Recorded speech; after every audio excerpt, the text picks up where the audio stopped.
Assalamualaikum warahmatullahi wabarakatuh. Bismillahirrahmanirrahim. Ma sabaqat awghanu dhullin illa ala bazrit tama. Tidak akan bisa tumbuh cabang-cabang kehinaan kecuali berasal dari biji yang bernama tomak.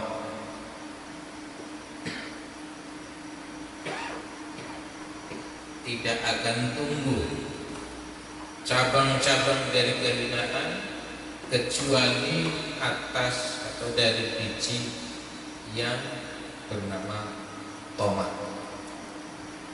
Jadi yang namanya tomak itu adalah biji dari sebuah kehinaan atau dari setiap kehinaan. Tamak. Bahasa lain tamak apa? Lid. Bahasa lain lagi? Bakhil. Bahasa lagi? Dekut. Bahasa lain lagi? Pada hafal semua ya. Lagi. Tamak itu adalah sumber dari semua kehinaan. Oleh sebab itu, kalau kita paham bahwa itu sumber kehinaan, itu harus dikikis benar-benar dari kita sifat tamak itu, dan cara mengikisnya harus dipaksa sehingga kita di dalam hati kita tidak ada lagi sifat eman-eman. Kalau sudah ada sifat eman-eman, tidak ada sifat tamak, nah itu awal daripada kemuliaan-kemuliaan akan tumbuh di dalam diri kita. Itu sumbernya tamak. Sampai-sampai dikatakan as-sahihu waliyullah walau kana jahilan, wal bakhilu aduwullah walau kana alim. Orang yang pemurah itu merupakan kekasih Allah walaupun bodoh. Biar bodoh nggak apa-apa, asal pemurah itu tergolong waliullah. Adapun orang bakhil, orang tamak, orang rakus, orang serakah, orang medit, itu aduwullah, jadi musuhnya Allah walau kana aliman, walaupun orang itu alim. Kalau tomak, bakhil, medit itu sudah tercabut di dalam diri kita, hilang dari diri kita, nanti sifat-sifat yang lain, kemuliaan lain akan mudah.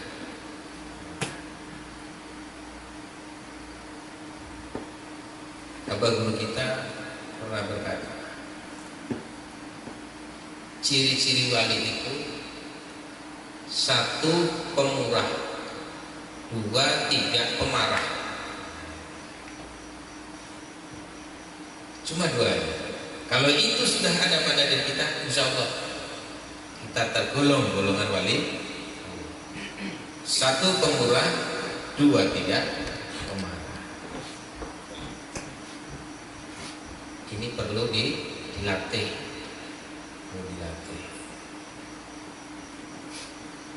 Bagi orang yang sudah memang dasarnya itu tidak tomak, gampang.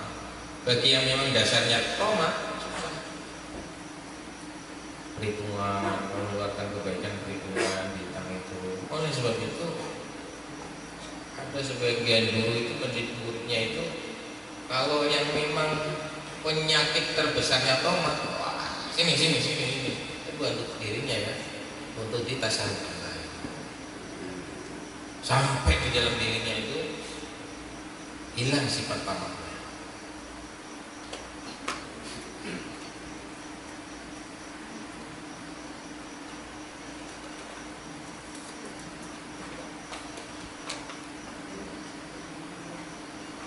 Anta hurun mimma anta anhu ayisun wa abdul lima anta lahu tawmi'un. Engkau merdeka dari segala apa yang engkau inginkan, dan engkau tetap akan menjadi budak bagi apa-apa yang engkau pemakan.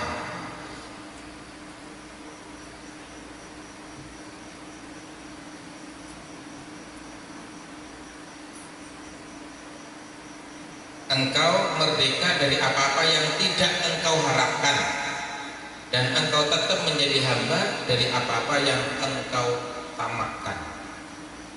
Jadi kalau kita masih tamak terhadap dunia, tamak terhadap harta, berarti kita bukan hambanya Allah, tapi hambanya harta, tapi hambanya dunia. Kita bisa merenung pada diri kita, yang kita tamakkan, yang kita rakuskan, yang kita merdekakan itu apa di dalam diri? Bisakah kita terbebas dari itu semua?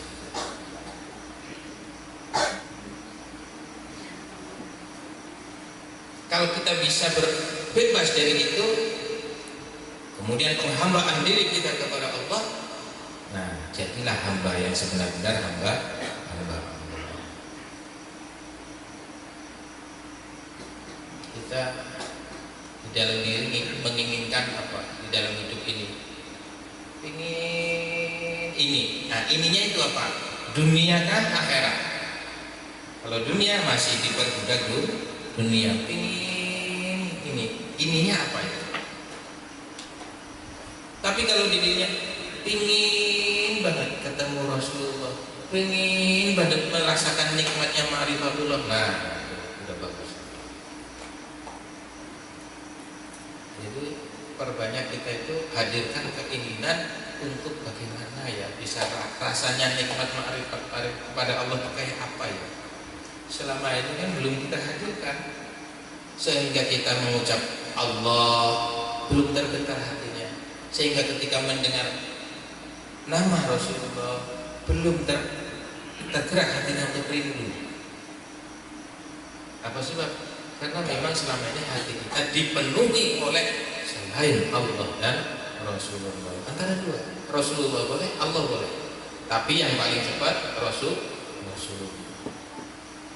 Bagaimana sih cara yang paling cepat untuk mengetuk anugerah Allah? Ada orang minta, ya Allah berilah saya rezeki yang luas, ya Allah berilah saya duit yang banyak, ya Allah berilah saya istri yang soleh. Bahaya ya kalau istri soleh, istri yang soleh. Kalau yang soleh nanti benci. Ya Allah berilah saya istri yang solehah, yang cantik, yang macam-macam. Permintaan-permintaan itu tanpa kenal dengan Allah,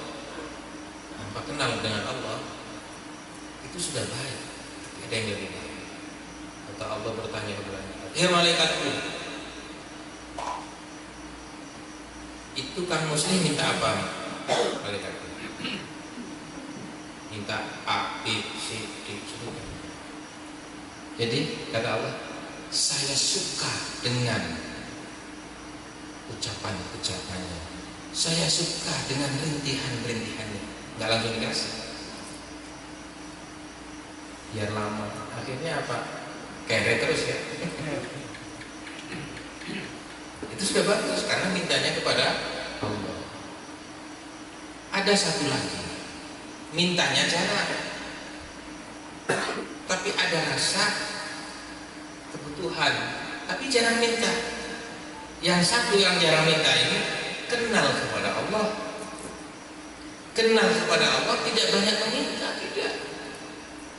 Cukup banyak mengingat Allah, banyak zikir kepada Allah, banyak memuji Allah. Tidak banyak permintaan, tapi banyak memuji.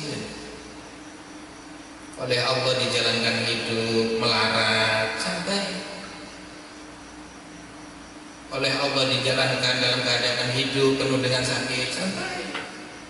Dikasih ujian, masuk ujian, santai. Tetap ingat kepada Allah, tetap memuji Allah dengan rasa mahabbah, cinta. Karena apa? Karena kenal.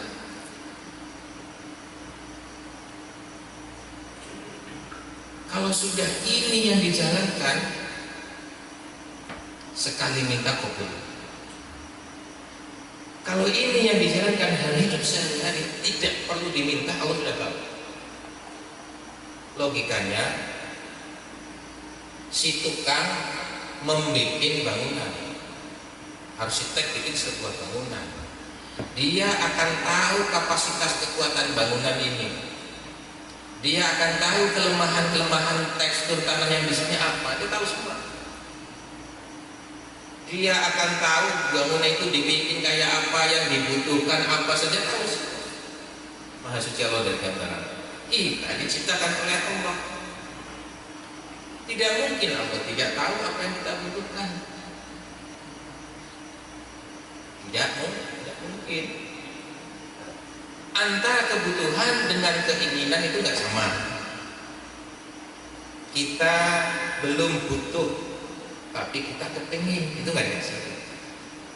Yang Allah turunkan kepada kita tetap apa yang kita butuhkan menurut kapasitasnya Allah, bukan kebutuhan menurut kapasitas kita. Kalau kapasitas kita kepingin ini, butuh ini, kelihatannya butuh, tapi sudah belum dibutuhkan. Menurut Allah yang ciptakan kita, kamu belum butuh ini. Jadi sebaik-baik hamba itu jangan terlalu banyak keinginan, sabar, ridho, ikhlas, jalani seperti air mengalir.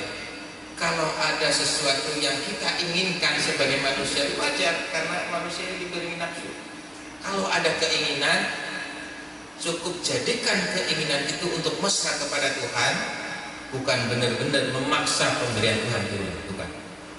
Kita nggak berada kepada Allah. Kalau di hati memaksa betul-betul, ya Allah, mbak ya diturunkan ini, mbak ya saya diberi ini, nah, itu memaksa. Tapi kalau ada keinginan, jadikan itu alat mesra kepada Tuhan, bercanda seakan-akan kepada Tuhan. Ibarat sepasang kekasih bercanda. Ya Allah, kayaknya kok aku butuh ini ya Allah, tolong ya Allah, anugerahkan kepada aku. Bahasanya sama, tapi di hati bahasa mesra, bukan bahasa betul-betul biar Allah itu ngasih. Nah itu naik ya. Kalau yang pertama benar-benar minta betul ingin dikabulkan, itu sudah bagus. Tapi naikkan, kalimatnya sama, doanya sama, wujudnya permintaan, tapi di hati itu bahasanya mesra. Sebetulnya aku ridho ya dengan apapun semua yang engkau tentukan padaku, sakit, senang, susah, aku ridho ya. Cuma ini ibaratnya kalau di bahasa zahir kan cuma ini sekedar bahasa basi lah. Daripada nggak ada senda gurau, daripada nggak ada kalimat-kalimat bahasa basi saja. Yang dilihat di dalam diri kita itu oleh Allah adalah hatinya.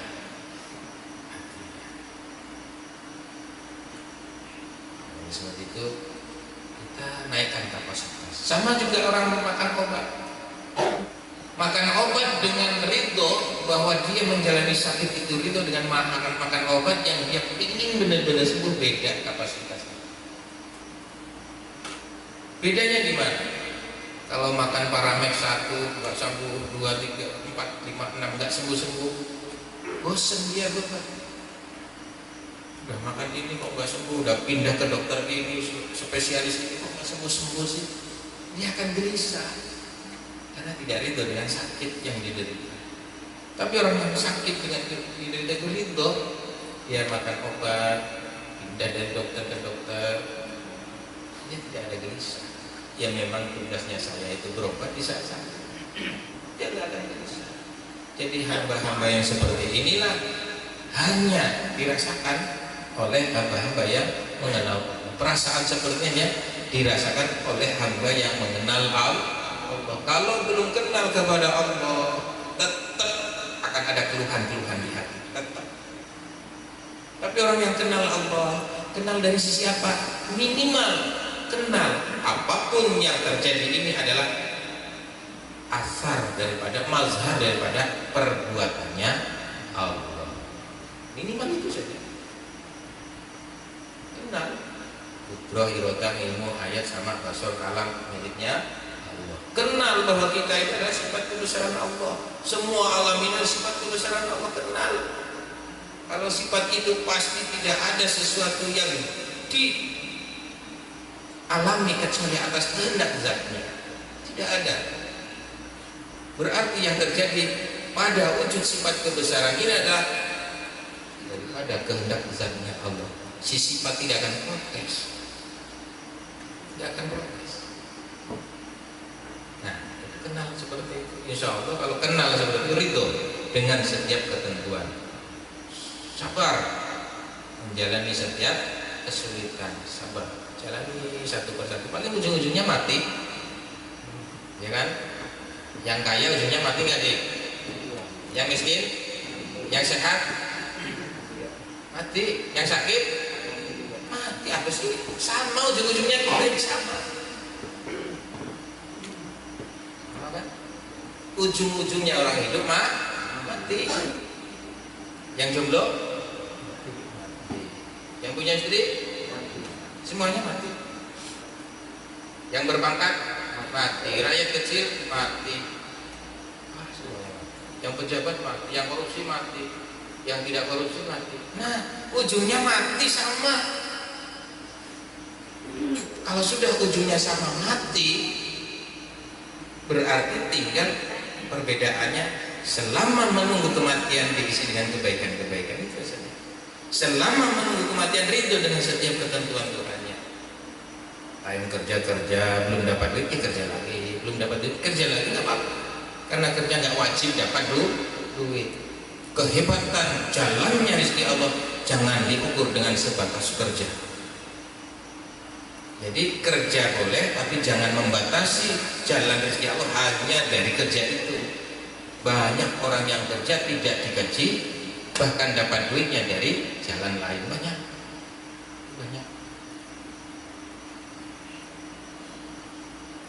Jadi ternyata kita itu banyak dibelokkan usaha dan kepada itu dengan angan-angan. Sudah kerja, ini angan-angan sudah ada. Wah, ini nanti tanggal 1 gajian. Angan-angannya sudah ada. Kadang-kadang pas, kadang-kadang tidak. Sudah dapatkan, wah ini barang ini lihat banyak, untungnya sekian. Itu tulisan aja. Kenyataannya belum tentu sesuai tulisan. Itulah rezeki. Jadi rezeki sudah Allah tentukan. Oleh sebab itu, apa yang sudah menjadi ketentuan Allah jangan pernah kita pikirkan, cukup jalani sebagai wujud penghambaan. Penghambaan lewat ikhtiar, lewat kerja itu kerja. Penghambaan lewat sakitnya berobat. Semua nanti yang menjadi tetap ketentuan Allah. Rezeki semua sudah ditentukan. Pati, nasib baik pun semua sudah ditentukan. Jalani dengan rasa syukur. Sekecil apapun yang kita rasakan nikmat itu syukuri terus. Banyak sekali nikmat yang tidak kita syukuri, banyak. Tapi kita menginginkan nikmat yang lebih besar, padahal nikmat yang ada belum sempat kita syukuri. Jadi jangan pernah kita itu menjadi budak atas keinginan kita.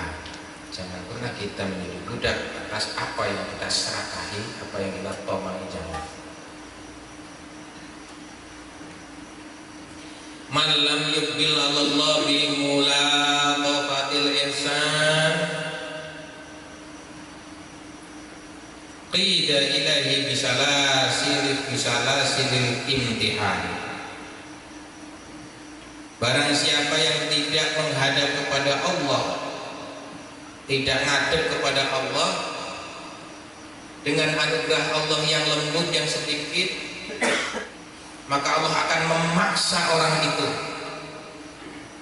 untuk menghadap kepada Allah, diikat dengan rantai ujian. Kalau kita dikasih nikmat yang sedikit, tidak menghadap kepada Allah, tidak kembali kepada Allah, tidak bersyukur kepada Allah, maka kita akan dipaksa oleh Allah untuk menghadap kepada Allah dengan rantai ujian-ujian. Nah, jadi kita sama-sama merenung. Kalau kita banyak ujian, nyata sudah kehidupan kita yang telah lalu banyak kita lalaikan. Jadi kita dipaksa ke suatu keadaan yang membuat kita ingat kepada Allah. Sulit. Sama-sama kita merenung. Allah juga merenung sama-sama. Jadi kesulitan yang kita alaminya itu merupakan kasih sayangnya Allah biar kita banyak mengingat Allah. Karena ketika kita diberikan nikmat-nikmat yang sedikit itu kita lalai.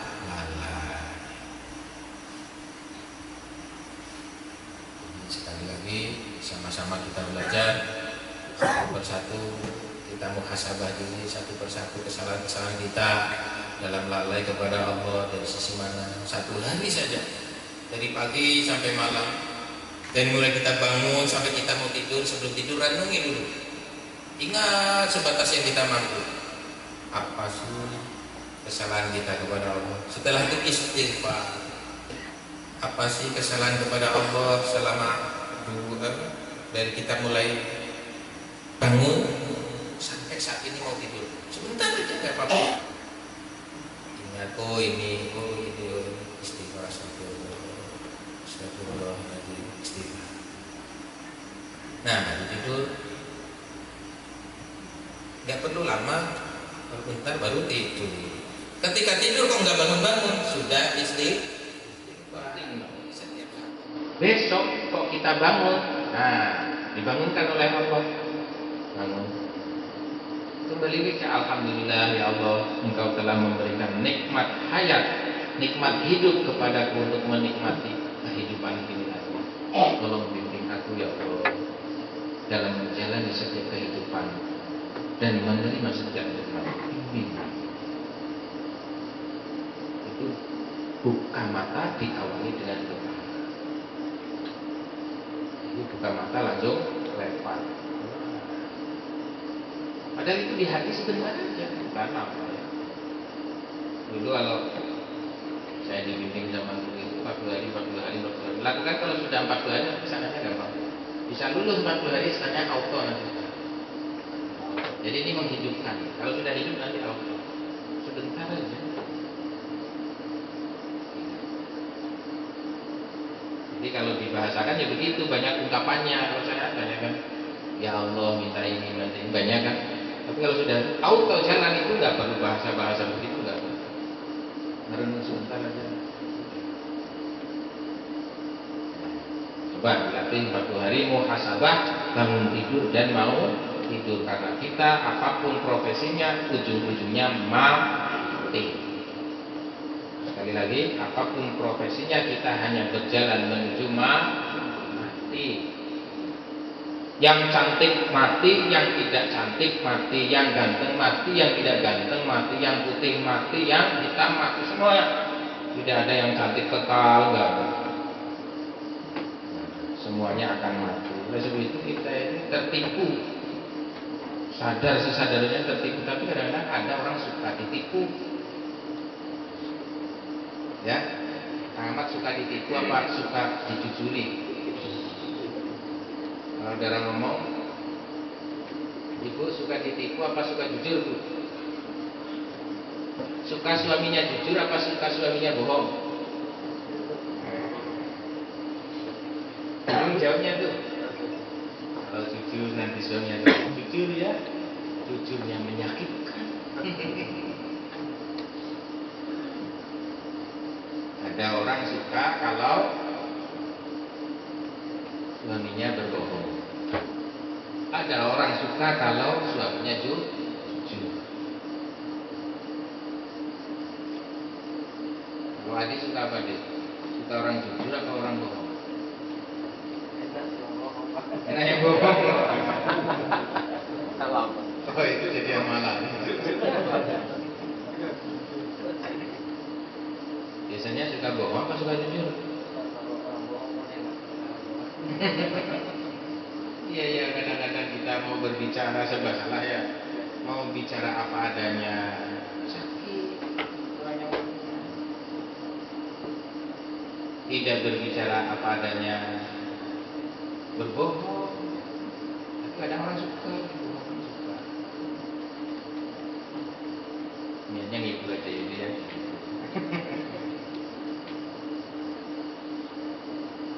La haula wala quwata illa billah. Intinya dalam majelis ini, siapapun yang datang ke majelis ini, sama-sama kita berdoa. Mudah-mudahan nanti ketika syakaratul maut husnul khotimah. Dan kita punya harapan, mudah-mudahan siapapun yang datang di majelis ini dapat berkahnya para wali-wali Allah. Meninggalnya husnul khotimah, nanti ke surga Allah bi ghairi hisab. Amin. Begitu. Buka mata sudah di surga. Amin Allahumma. Amin. Kalau Allah berkehendak, tidak ada yang tidak mungkin. Anugerah Allah itu tidak tergantung dengan apa-apa, itu sesuai dengan keinginan Allah sendiri. Karena Allah itu fa'alul lima yurid, berbuat sekehendaknya. Kita hanya punya harapan yang besar, kita hanya punya harapan yang sungguh-sungguh dengan berkahnya para aulia-aulia Allah. Mudah-mudahan kita dipermudah nanti urusan di akhirat. Amin. Allahumma amin. La haula wala quwata illa billahil aliyil azim. Apalagi sekarang hiruk pikuknya ini kan macam-macam. Kita jangan ikut hiruk pikuk mereka. Yang urusan toalah, toa sekarang jadi itu jadi ujian loh. Hati kita ini diuji nih. Gak usah kita terpedaya dengan hal-hal begitu. Ya cukup baca, dengar sudah. Jangan sampai kita hatinya itu, wah nanti jangan-jangan lama-lama loh. Jangan sampai masuk ke hati. Jangan. Mau dibikin apakah Indonesia ini, ridho saja. Ya Allah, semuanya itu programmu ya Allah. Tapi berharap ya Allah, bimbing aku untuk senantiasa menggantungkan hatiku kepadamu dengan model apapun negara ini. Nah gitu. Hanya saja ya Allah, kalau boleh meminta, perbaikilah umat ini, perbaikilah negara ini. Tapi kalau ini sudah ketentuanmu ya Allah, mau baikkah tidak baikkah, mau negara jadi komuniskah, satu yang aku harapkan ya Allah, jangan pernah kau cabut iman ini. Nah, tadi itu masalah itu sudah ada yang ngurusin sendiri. Masalah apa, negara sudah ada yang ngurusin. Kita mending ngurusin hati kita, sehingga kita itu tidak kotor dengan keadaan. Hati kita itu tidak terkotori dengan keadaan. Begitu. Cara nyikapi media sosial itu begitu. Kalau tidak begitu, hati kita rusak. Ikut komen orang rusak. Komen ini rusak, hati kita banyak dirusak oleh media itu banyak. Kalau tidak bisa menjaga. Jadi menteri juga manusia ya. Tidak ada menteri itu nggak pernah salah. Ulama juga manusia ya, ada salahnya. Yang penting kita masing-masing lah. Yang penting hati kita. Hati kita itu jangan sampai kotor, jangan sampai tergoda dengan hal-hal yang sifatnya sia-sia. Kita nggak ada untungnya juga. Kalau kita ikuti nggak ada untungnya bagi kita. Jadi kadang-kadang lihat media ini, kalau hatinya nggak bisa jaga, pasti walaupun beberapa koknya itu sudah kotor, hati walaupun tek sedikit tuh, tek langsung kotor hati. Bersihkannya susah. Tapi kalau bisa menjaga, kalau baca sepanjang nggak apa-apa. Tapi nggak masuk ke hati, penilaian juga ada. Masa ini begini tuh sudah hati kotor. Masa menteri kotor sudah. Kalau di hati sampai ada begitu, jadi kita jangan ikut-ikutan. Cukup ngikut melihat boleh, tapi jangan hati kita jangan terikut dengan berita-berita apapun modelnya. Yang paling susah adalah jaga hati dan memperbaiki hati, itu paling susah. Oleh sebab itu kita benahi terus setiap saat. Boleh kita ngikuti media, jangan masuk ke hati. Ini ujian aja itu. La haula wala quwata illa billah. Mudah-mudahan kita dibimbing oleh Allah, bimbing Rasulullah, sehingga hati kita senantiasa bersih, senantiasa musyahadah kepada Allah. Satu yang perlu kita ingat, apapun yang terjadi, baik buruk, susah, senang, nikmat, sakit, itu adalah af'alullah, perbuatan Allah, kita harus ridho. Hanya ini yang dapat saya sampaikan. Mudah-mudahan bermanfaat dan mudah-mudahan kita istiqomah dalam menjalankan musyahadah kepada Allah Subhanahu wa taala. La haula wala quwata illa billahil aliyyil azim. Billahi taufiq wal hidayah, ridwan inayah. Wassalamualaikum warahmatullahi wabarakatuh.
wa minkum.